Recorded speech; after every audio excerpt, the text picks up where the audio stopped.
गरिबाच्या मदतीला मनोज जरांगे जाणार, नाही सोडलं की घोडे लावणार.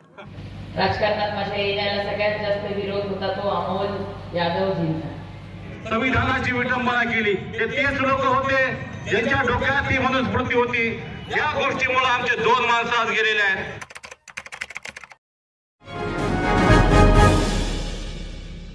अस्सलाम वालेकुम, आदाब, नमस्कार। परभणी न्यूज महानगर में आपके साथ शेख इफ्तिखार। नकली सोना देकर लूटने वाली टोली नकदी 2,15,000 रुपये मुद्दे माल के साथ एलसीबी शाखा के शिकंजे में 2 सितंबर 2024 के रोज तकरीबन 1:30 से 2 बजे के दरमियान सिरसी से कनेगांव जाने वाले रास्ते पर अनंता दत्तराव काळे इनके खेत के करीब खेड़गांव शिवार में आरोपी बहादुर भोसले रहने वाला सुकी और उसके 3 साथीदार इन्होंने मिलकर फिरियादी नामे सो श्याम दुर्गा काळे रहने वाली गांधीनगर सेलू हम फिलहाल में रेलवे क्वार्टर्स परभनी ने कहा गया कि जमीन में से निकला हुआ सोना हम तुम्हें कम दाम में दे रहे हैं, 3 लाख रुपए लेकर आओ। ऐसा कहते हुए अपराधियों ने सोने की जगह पर पीतल के अंगूठियां दे दिए और फिरियादी के पर्स में रखे हुए रकम 2.5 लाख रुपए जबरन निकाल कर लिए। इस मामले में पुलिस स्टेशन सोनपेट में गुना रजिस्टर नंबर 370/2024 कलम 309(4) 318(4) 3(5) भारतीय न्याय संस्था के तहत गुना दाखिल किया गया है। इस मामले को गंभीरता से लेते हुए परभनी जिले के कर्तव्यदक्ष एसपी रविंद्र सिंह परदेसी और एडिशनल एसपी यशवंत काळे इन्होंने एलसीबी शाखा के पीआई विवेकानंद पाटिल इन्हें आदेश देते हुए सूचना दी है कि इन अपराधियों को तुरंत पकड़ा जाए। उसी के तहत सोनपेट पुलिस थाने के पुलिस पथक और स्थानिक पुलिस यानी कि एलसीबी शाखा के पथक ने मिलकर इसे ढूंढना शुरू किया। उन्हें गुप्तचर के तहत जानकारी मिली कि जगदीश भोसले ये रेलवे स्टेशन परभनी में आया हुआ है।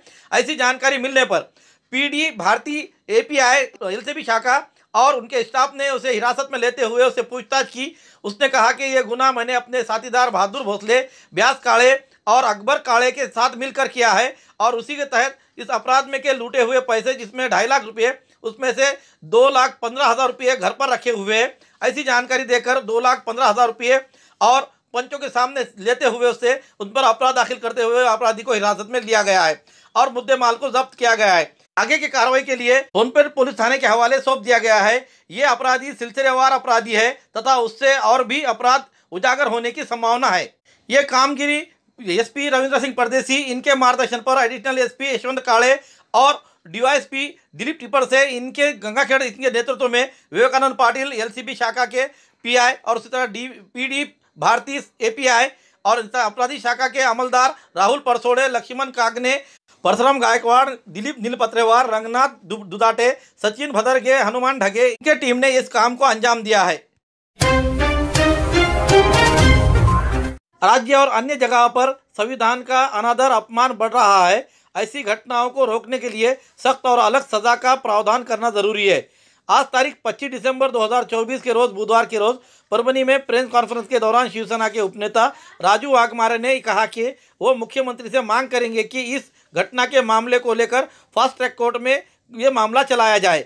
इस अवसर पर शिवसेना नेता आनंद भरोसे, जिला अध्यक्ष वेंकटराव शिंदे, धम्मदीप रोडे भैया ये उपस्थित रहते हुए राजू वाघमारे परभनी शहर में संविधान के प्रतिकृति के अपमान विरोधी प्रदर्शन के दौरान आगजनी पथराव न्यायिक हिरासत में मारे गए सोमनाथ सूर्यवंशी और दलित आंदोलन के ज्येष्ठ नेता विजय वाकोड़े इनके मौत को लेकर उन्होंने सांत्वन करने के लिए आज मुलाकात देते हुए राजू वाघमारे परभनी आए हुए थे। इस समय उन्होंने संवाददाता सम्मेलन में कहा कि विभिन्न मुद्दों पर चर्चा करते हुए आंदोलनकर्ताओं पर उठ-छूट लाठीचार्ज को लेकर इसमें दोषियों को कार्रवाई करते हुए वो मुख्यमंत्री से मांग करेंगे। इस समय उन्होंने कहा कि ये ऐसी बार बार घटनाएं न हो, इसके लिए धोरण का रखना जरूरी है। ऐसी विनती भी वो इस समय सीएम से करेंगे। वो आंदोलनकर्ताओं पर दाखिल किए गए 16 आपराधिक मामलों को मुख्यमंत्री से चर्चा करते हुए इन अपराधों को पीछे लेने के बारे में भी उन्होंने मांग को बताया है कि लोक नेता स्वर्गीय विजय वाकोड़े साहब इनके लड़के के लिए आशीष वाकोड़े के लिए उन्होंने क्या आश्वासन दिया जनता के सामने, आइए जानते हैं उन्हीं के जुबानी। वही करायला पाहिजे हे स्वतः शिंदे साहेबांचं मत आहे। आदरणीय एकनाथरावजी शिंदे साहेबांनी तसं सांगितलेलं आहे आणि त्याचा पाठपुरावा आदरणीय एकनाथरावजी शिंदे साहेबांच्या नेतृत्वाखाली आम्ही सगळे शिवसैनिक करू आणि जे दोषी आहेत त्यांना कोणत्याही परिस्थितीत कडकमधली कडक शिक्षा देण्याचा प्रयत्न करू। आज या प्रसंगी मला एवढंच सांगायचं आहे की जी घटना घडली ती चुकीची आहे, त्यांना शिक्षा करणं आपलं काम आहे. पण जे कुटुंबीय आता आहेत आपल्या बरोबर त्यांना मदत करणं पण आपलं काम आहे. आशिषजींसाठी पण आम्ही असं ठरवलेलं आहे. आज मी तुमच्याकडे डिक्लेअर करतो की आशिषजीसाठी जो ते नगरसेवक पदासाठी जे उभे राहणार आहेत तर त्याला शिवसेनेचा पाठिंबा असेल. शिवसेना तिथे उमेदवार उभा करणार नाही, महायुती उभा करणार नाही. तिथे आशिषजींना आम्ही पाठिंबा देऊ आणि आम्ही शिवसेनेतर्फे आणि इतर पक्षांतर्फे महाविकास आघाडीला पण विनंती करू की तुम्ही बिनविरोध आशिषजींना येणाऱ्या नगरपालिकेच्या निवडणुकीमध्ये त्यांना निवडून द्यावं. म्हणजे कुटुंबाला एक आधार मिळेल. वाकवडे साहेबांची जी परंपरा आहे चळवळीची, ती परंपरा त्यांच्या घरात जिवंत राहील, आपल्या परभणीच्या समाजामध्ये जिवंत राहील.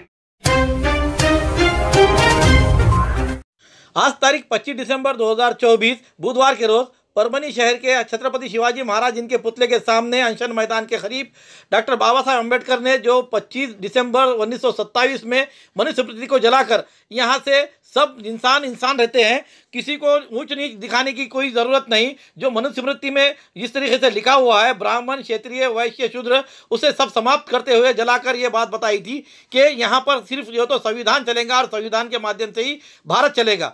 इस बात को लेकर आज परभनी के छत्रपति शिवाजी महाराज पुतले के पास उस मनुस्मृति को जलाया गया. युवा नेता आशीष वाकोड़े इन्होंने उसे आग लगाकर जलाने के इस समय उन्होंने मान लिया. और उसी के साथ इस समय इस कार्यक्रम में पूर्व महापौर रवि सोन कांबळे और सुधीर साळवे, रानूभाई वायवळ, भीम शक्ति संगठन के जिला अध्यक्ष, इसके अलावा अम्बेडकरी विचारों के नागरिक और संविधान प्रेमी नागरिक, इसमें बड़ी संख्या में महिलाएं, पुरुष और युवा वर्ग मौजूद थे.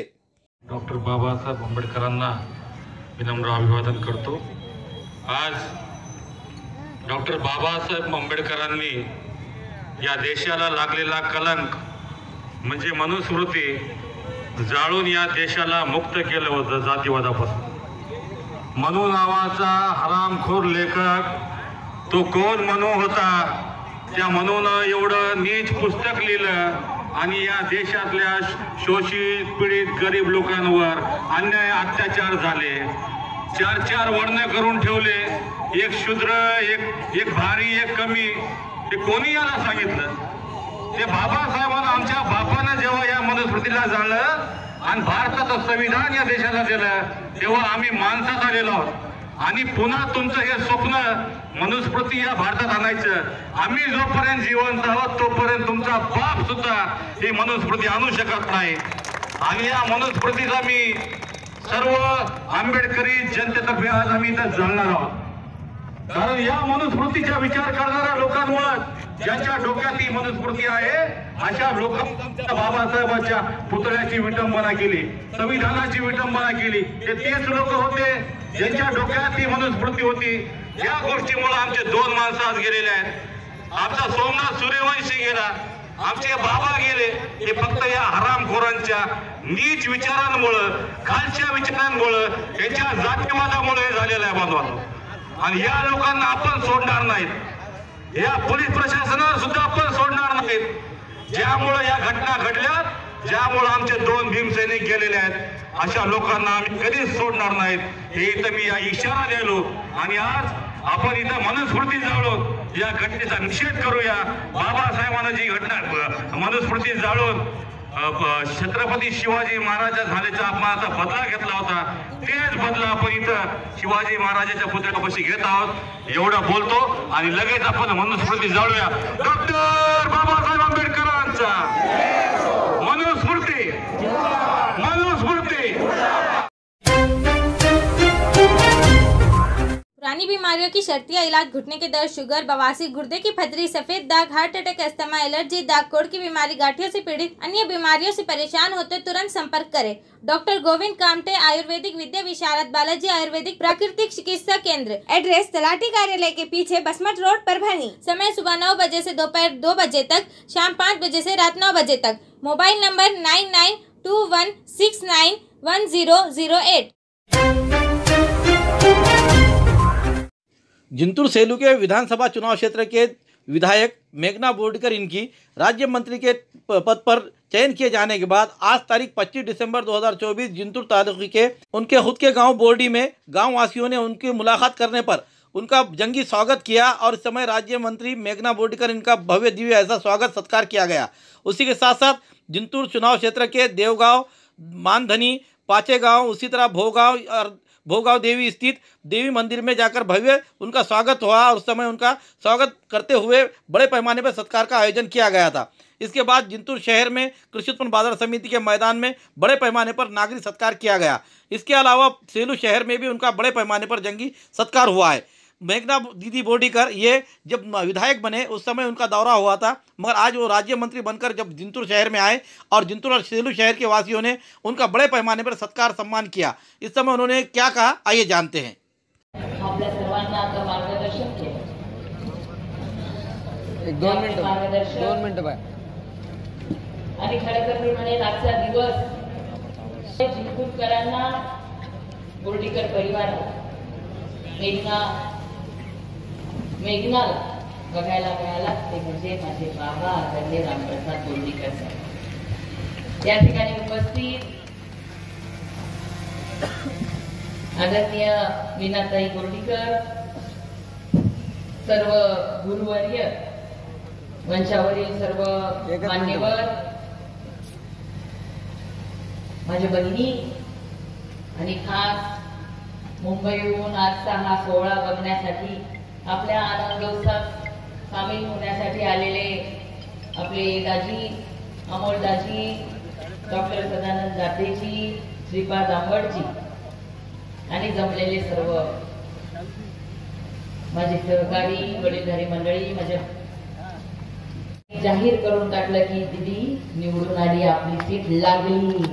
ते अमितभाई शहा आपल्या राज्याचे मुख्यमंत्री, माझ्या मोठ्या भावाप्रमाणे दिवसाला एक तरी फोन असायचा, मेघना काय चाललंय, मेघना इकडे बघ, मेघना इथं कमी पडते, मेघना असं कर, मेघना तसं कर। त्या आदरणीय देवेंद्र फडणवीस साहेब, या राज्याचे प्रदेश अध्यक्ष बावनकुळे साहेब आणि माझे बाबा काकांचे पहिल्यापासूनचे सगळे तुम्ही पाठी राखे। त्या सगळ्यांच्या मेहनतीमुळे, तुमच्या सगळ्यांच्या विश्वासामुळे, तुम्ही केलेली जीवापाड मेहनतीमुळे की लोकांनी कठीण बनवून टाकलेली निवडणूक सुद्धा आपण जिंकू शकलोय, हे मी कायम ध्यानात ठेवे। काय नरेटिव्ह करून टाकलं, तिसऱ्या नंबरला अनेक लोक आपल्या सोबतचे गेले। काय तर म्हणे आता बाबांचं वय झाले, मी महिला आहे, त्यांच्यासारखं प्रताप भैया आपल्याला खालच्या दर्जाचं राजकारण येत नाही। राजकारणात माझ्या येण्याला सगळ्यात जास्त विरोध होता तो अमोल यादवजींचा।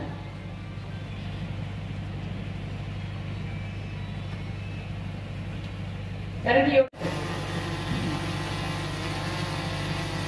2019 मध्ये पक्षाने कोरा एक फॉर्म दिला।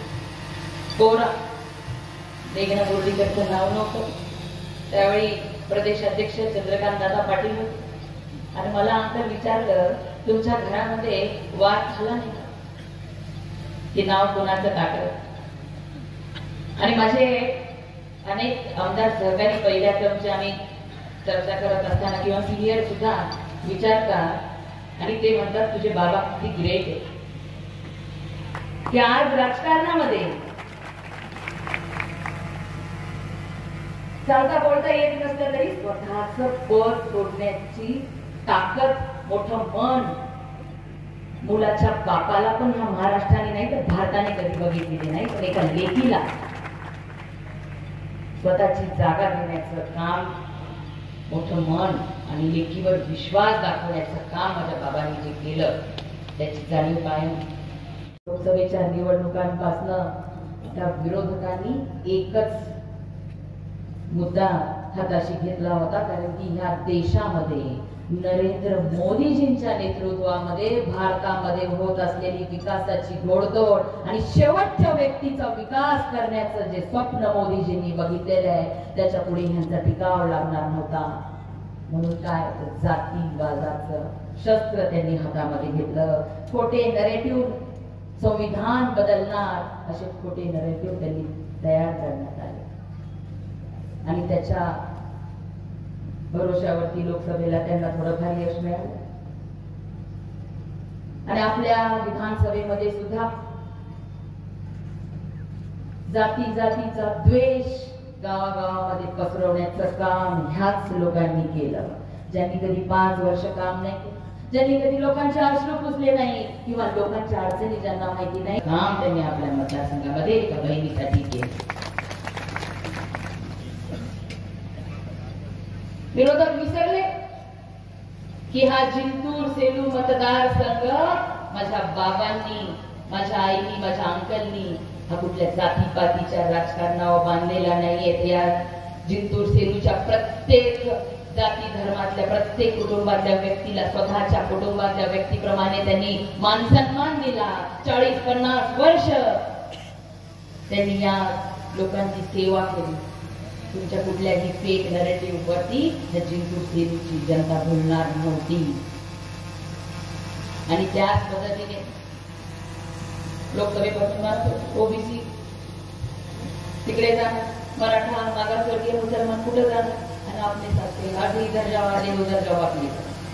लेकिन बाकी जे कुणी बाकी समजदार आणि बोर्डीकर परिवाराशी बांधलेला, भारतीय जनता पार्टीच्या विचारधारेशी बांधलेला, त्या देशामध्ये नरेंद्र मोदीजींनी जी विकासाची गंगा आणलेली आहे, त्या राज्यामध्ये देवेंद्र फडणवीस साहेबांच्या कामावर विश्वास ठेवणाऱ्या लोकांनी आणि ह्या जिंतूर सेलूमध्ये 2.5 वर्षामध्ये तुमच्या आमदारांनी, तुमच्या लेखीने, तुमच्या बहिणींनी केलेल्या कामाच्या पावतीवर तुम्ही दुसऱ्यांदा मला आमदार म्हणून इथं पाठवलं. व्यक्ती समजते, कारण की मी रामप्रसाद बोर्डीकर आणि मीना देवानी ना मागचं सगळं काही चांगलं जगातलं सर्वोत्तम मला दिलं. आणि या राजकारणामध्ये आल्यानंतर अनेक चांगले वाईट अनुभव मला अनुभवायला मिळाले. माझी आई, माझ्या आजी आज नाहीये, साक्षीदार आहे की दिवसभराचा दौरा केल्यानंतर रात्री घरी गेल्यानंतर बऱ्याच वेळेला मला रडायला यायचं. कुणी काय म्हणतं, कुणाची अडचण, कुणाचं दुःख,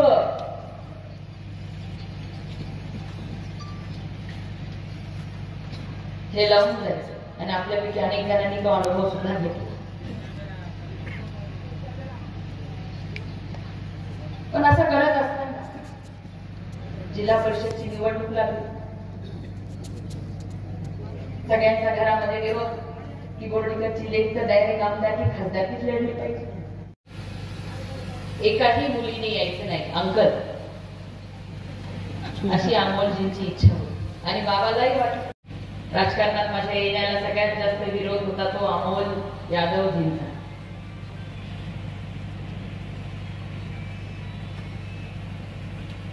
कारण की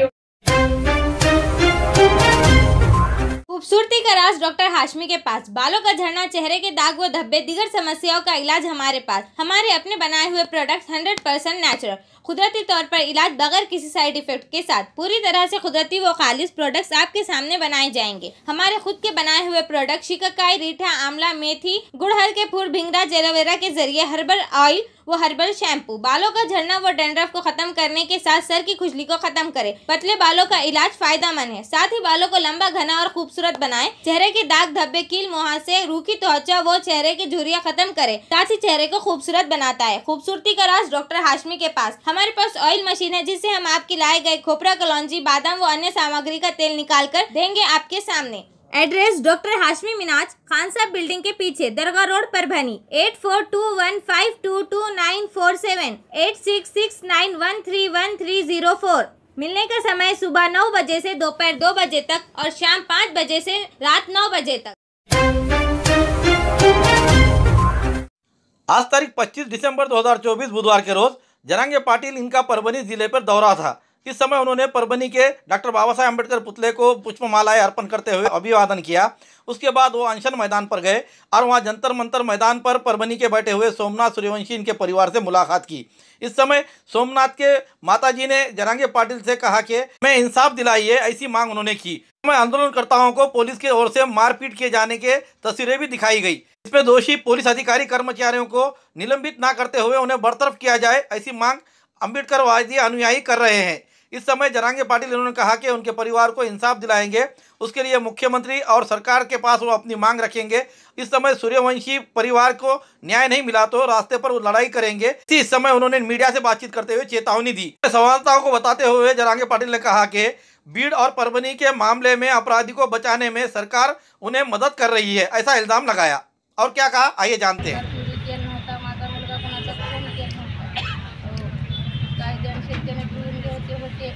मला ज्या टायमाला अटक केले त्या टायमाला त्यांनी कळवायचं होतं काही तुझ्या मुलाला आम्ही अटक केली भेट तुझ्या मुलाला बोल असं ते म्हणायचे होते.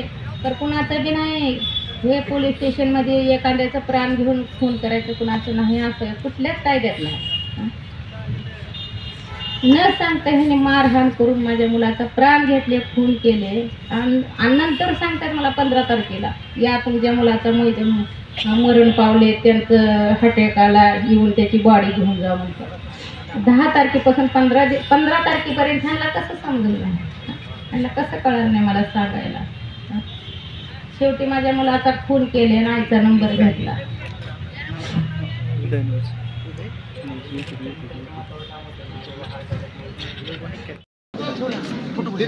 जायचं खाली आपल्याला पुन्हा. बस बाकीचे नका जाऊ.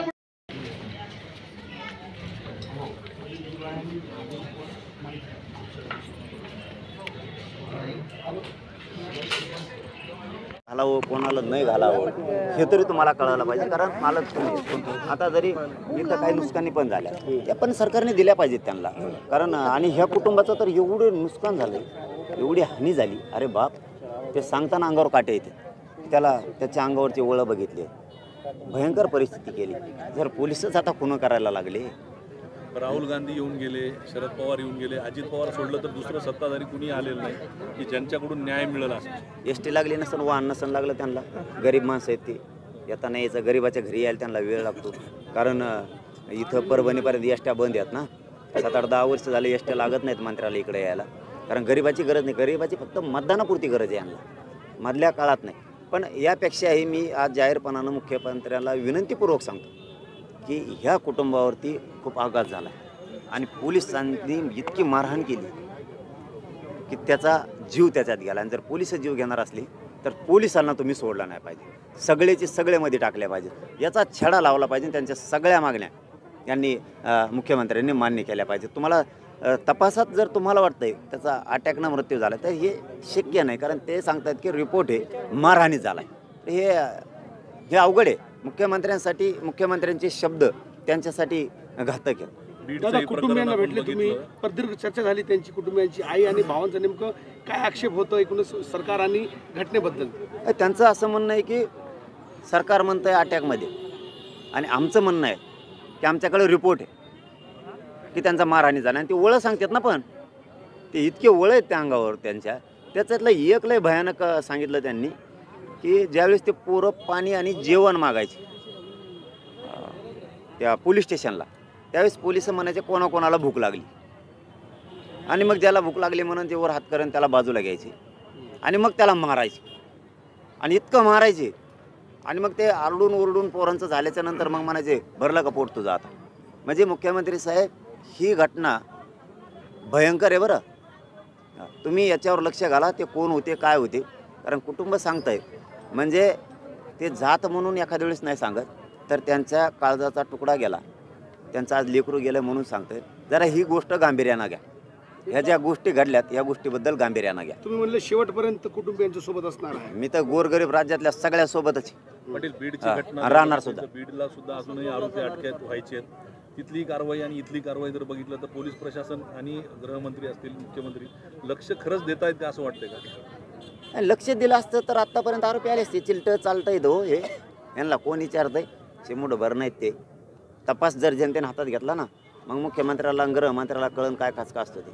ती वेळ येऊ देऊ नका, कारण मस्साजोगचे संतोष भाईचे तुम्हाला नुसते कॉल डिटेल घ्यायला, कोणी कोणाला मारहाण करताना दाखवले आहेत, कोणाला पाठिंबा दिला आहे, कोणाला त्याच्यात संरक्षण दिलं आहे, कोणत्या मंत्र्यांनी, कोणत्या आमदारानं, कोणत्या खासदारानं दिलं आहे, कोणी काय पाठबळ दिलं आहे, हे सापडायला 20-20 दिवस लागतात. काय 20-20 दिवस लागतात तुम्हाला? आणि काय त्या कुटुंबाची मागणी आहे ना, दनादन करून टाकायची. का करत नाहीत? नाही, त्याचं फळ यांना भोगावं लागणार. त्या सुट्टीनं आणि कोणाचा बाप येऊ दे, ते मॅटर दबून देत नसतो मी. ते पूर्ण बाहेर काढणार आहे टोटल, जेवढे त्याच्यात सापडणार. तुमच्या जर चौकशीत तुम्हाला सापडले नाही किंवा तुम्ही सापडलेले असून जर सोडले, बंदोबस्त मराठी करणार. पाटील साहेब, तुम्ही सतत हे म्हणताय की तपास जनतेने जर घेतला तर त्यांना अवघड जाईल. तुम्हाला असं वाटतंय की हे जर नाही झालं तर जनतेचा उद्रेक होईल? मी आत्ता काय म्हणत नाही, पण एवढंच सांगतो, तुम्हाला तपास लागत नसला तर जनता तपास लावणार. शेवटी बाबा, मारावं कसं याला सुद्धा खूप किंमत आहे. त्याच्या अंगात सुद्धा बघू वाटत नाही. संतोष भायांचं भयंकर आहे. इतका निर्गुणपणे खून या राज्यात आणि देशात पहिल्यांदा झाला असं. त्याच्यामुळे सुट्टी नाही. तुम्हाला आरोपी सापडत नाहीत? अरे चिलट, ते तुम्हाला सापडणार काय? मग जनता सापडी. तपास जनतेला घ्यावा लागणार. मी मग जे बोलतो ते करत असतो. मी सुट्टी देत नाही. कारण जर तुम्ही सहज लोकांचे जीव घेत असलात, मुख्यमंत्री आणि गृहमंत्री म्हणून सहज तुम्ही जीव घेणार, कुठं पैसे देणार किंवा कुठं नोकऱ्या देणार, जीव गेला, न्याय नाही मिळणार कधीच. ते आरोपी अटक नाही होणार. ज्यांच्यावरची नावं घेतले जाहीरपणानं कुटुंबानं, ते तर मध्येच पाहिजे. मग ते कोणी पण असू दे, कोणत्याही पदावर असू दे, शासनाच्या पदावर असू दे किंवा तो मंत्र्याच्या पदावर असू दे किंवा तो सरकारमध्ये असू दे, नाही तो कुठं असू दे, तो गेलाच पाहिजे. हे मुख्यमंत्र्याचं काम आहे. नाही गेलं तर याचा परिणाम तुम्हाला राज्यात भोगावा लागणार आहे. मी तर सोडणारच नाही. दादा, कोण वाचवते बीडच्या आरोपींना असं तुम्हाला वाटतंय? आता सरकारच म्हणायला लागेल ना वाचवतंय. सरकारमधला कोण वाचवत? अरे सरकारमधले वाचवत म्हणजे सरकारच सगळं त्यांचंच आहे. सरकारच त्यांचं आहे. दादा, जर तुम्हाला साधे कॉल डिटेल निघत नसले, जर तुम्हाला निघत नसले, संतोष भाईंचे कोणी कोणाला मारलं, कोणी कोणाला फोन करून सांगितलं, नंतर पोलिसांना सोडून द्यायचं सांगितलं, हे जे प्रकरण आहेत आता उघडे पडलेत. आणि आता तर इतके पडायला लागलेत की ज्यांच्यावर 10-15 वर्ष 20 वर्षापूर्वी अन्याय झाला होता ते सगळे बाहेर निघायला लागले. कोणाचा खून झालेला आहे, कोणावर 307 झालेली, कोणावरच्या ॲट्रॉसिट्या दाबलेल्या आहेत तिथल्या, कोणावरती बळच करायला लावलेले आहेत त्यांनी. म्हणजे हे प्रकरण सगळे बाहेर निघाले. कोणावर किती अन्याय झाला, कोणाचे पैसे दाबले, कोणाचे जमिनी दाबल्या, कोणाचे प्लॉट दाबले, हे सगळं बाहेर निघायला लागलं. लोक स्वतःहून आता बाहेर पडला. आणि समाज लोकांनाही सांगतो, तुम्ही कोणत्या जातीचे असाल, जे मॅटर झालेत ना त्या जिल्ह्यात बाहेर निघा, सांगा.